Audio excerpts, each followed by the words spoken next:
Ako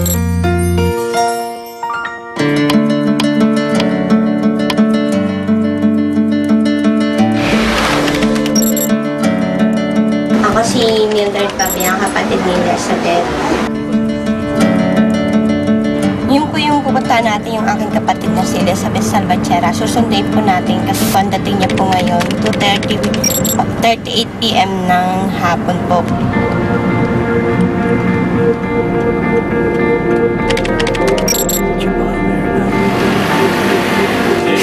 Then, umuwi po siya dito noong September. Ngayon lang pong September 9 to 2008. Kaya ngayon lang po namin siya nakita.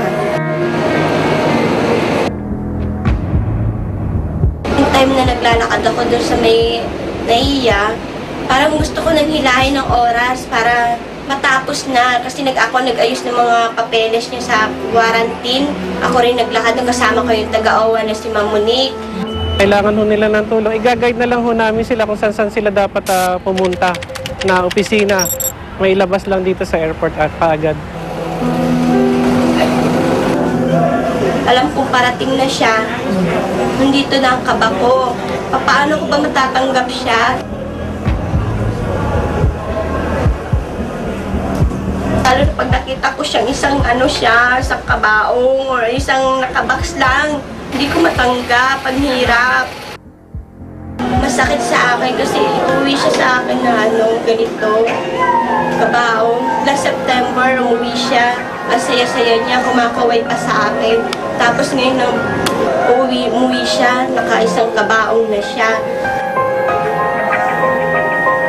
Pinakamarami ko nang na-enkwentro ay 6 na namatay na OFWs. Sa loob ng 1 linggo siguro, may 20 rin mahigit. Last 2000, pumunta siya ng Jeddah, namasukan siya bilang isang katulong. Then 2005, pumunta siya ng Kuwait.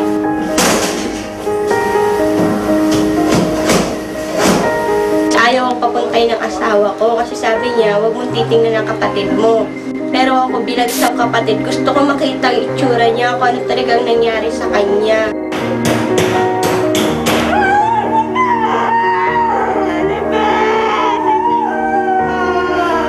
Ang naging feeling ko noon, para siyang tinorture eh. Hindi ko inisip na nag-suicide siya.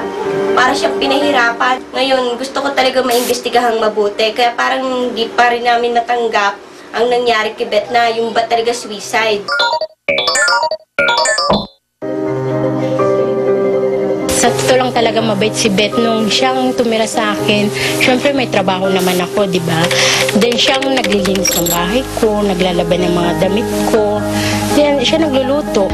Ang video na ito ay pinadala sa amin mula pa sa Kuwait. Ang nakikita ninyo dito sa video na ito ay si Gigi Saballe, isa sa mga matalik na kaibigan ni Beth Salvatierra na hanggang ngayon ay misteryo pa rin yung dahilan ng kanyang pagkamatay. Then alam ko yung mga pag malungkot siya, pag nadidepress siya, lang siya, nakakulong sa kwarto, umiiyak lang siya. Nakikita ko na lang kinabukasan, tinatanong ko siya, pag Beth, namamaga yung mata mo, wala lang, nakangiti lang siya.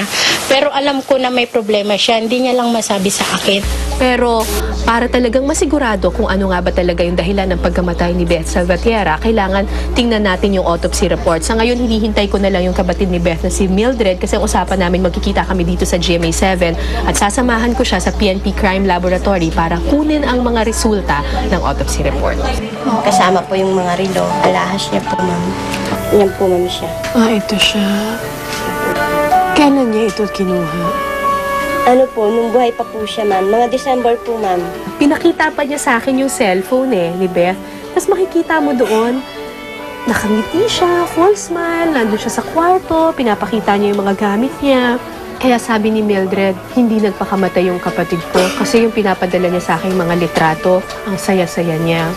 Pero alam niyo, dami ko nang na-interview yung OFW Tapos iisa yung sinasabi nila sa akin Sabi nila, deliberate daw talaga na pinapakita nilang masaya sila sa mga litrato.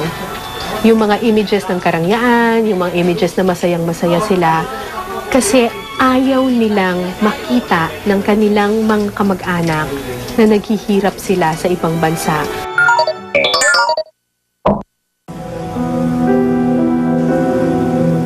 So ito yung autopsy report na ginawa ng mga authorities sa Kuwait tungkol doon sa katawan ni Beth. Sinasabi dito na nagpatiwakal si Beth. Suicide yung dahilan ng kanyang pagkamatay. Pero ano po yung findings ninyo? Ang aking findings consistent din doon sa asphyxia by ligature. Ibig sabihin may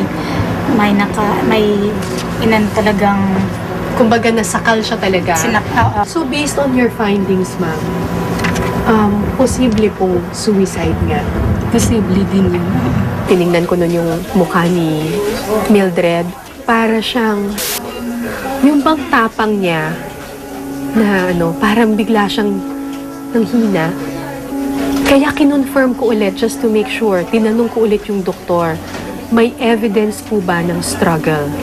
Tapos ang sabi niya, wala. Napakahirap po tanggapin na si Beth ay nag-suicide. Alam ko mahirap. Pero darating ang panahon kailangan yung tanggapin.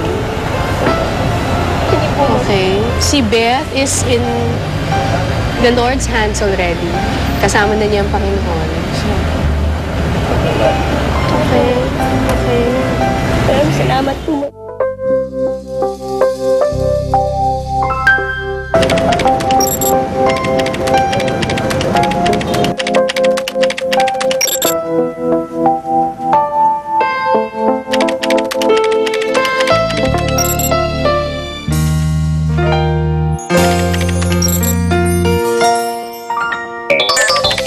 Para sa dagdag na kaalaman tungkol sa iba't ibang benepisyong makukuha sa OWA, tumawag sa hotline number 891-7601-224 o mag-email sa opcenter@owa.gov.ph. Natutunan ko yung paano gamitin paano ka mamlansya, paano ka tamang gamitin yung vacuum. Siyempre dito hindi ko naman ginagawa yun.